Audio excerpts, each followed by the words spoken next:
right, here is a look at Siege War for Cybertron Deluxe. I almost said Scavenger, but it's Spinister. He is one of the Scavengers from IDW Comics. And here he is in purple, also checking out this, trying out this background here. Let's see how it works for an actual video review. But here is Spinister. He's a cool purple and blue and pinkish purple and gray helicopter. You can see that here. Everything spins like that. He does come with a couple of weapons that kind of mimic his Target Master partners, although they do not actually transform. You got kind of like more of a laser ray and a Gatling gun type looking weapons. You can leave those on. He also has a little flip down landing gear here. He does have the extra cockpit for his other leg here underneath, which looks a little silly, but I don't mind it because he's such a cool helicopter. You know how I feel about helicopters, and I like his color scheme, and he's actually a fun toy. But you can put that landing gear down, and if you want to, especially if you take these off, because you can attach them up here. Actually, you want to flip them around.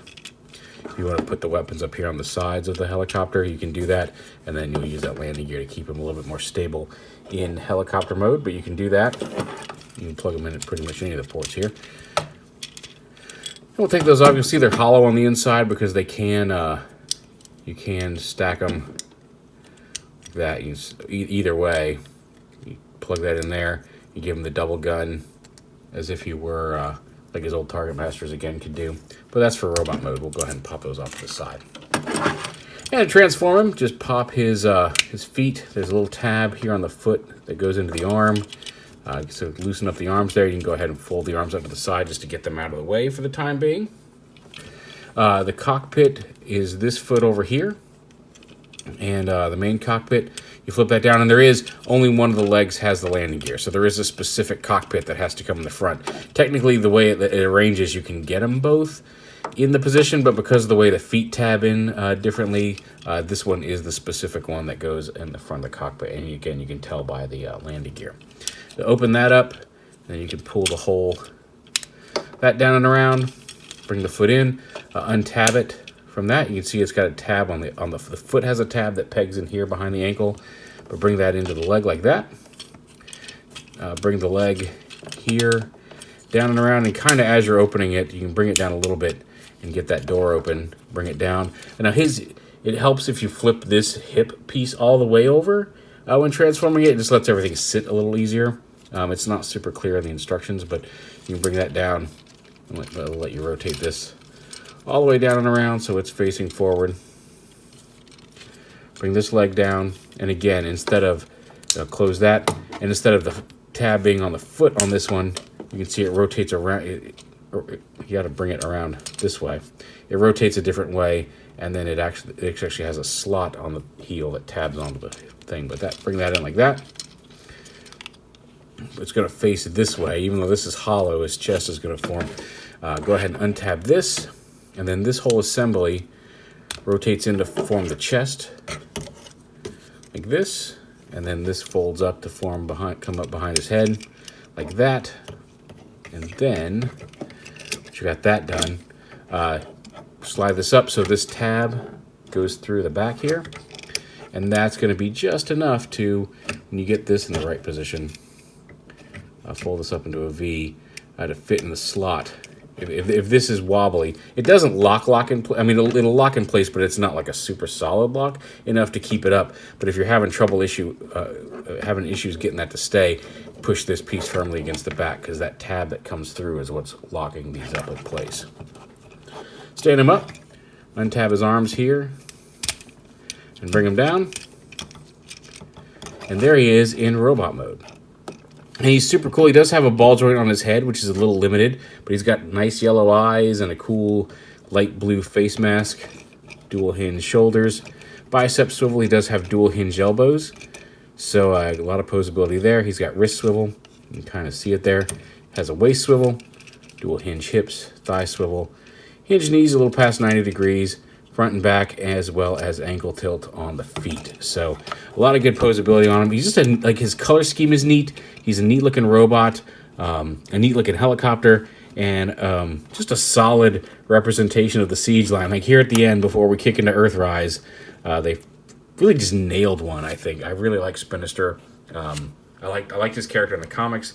I can't say he's one of my favorites from G1. This is the first, aside from the little mini Target Master one that came with, like, I think Nemesis Prime in those Commander class or whatever, Cyberverse class, whatever they were calling those things. I don't know that I've ever had a Spinister. There was a BotCon toy, and there was there were a couple different versions that came out since the G1, but here he is, and he's, like I said, he's a really nice representation. With the guns, you can plug them in.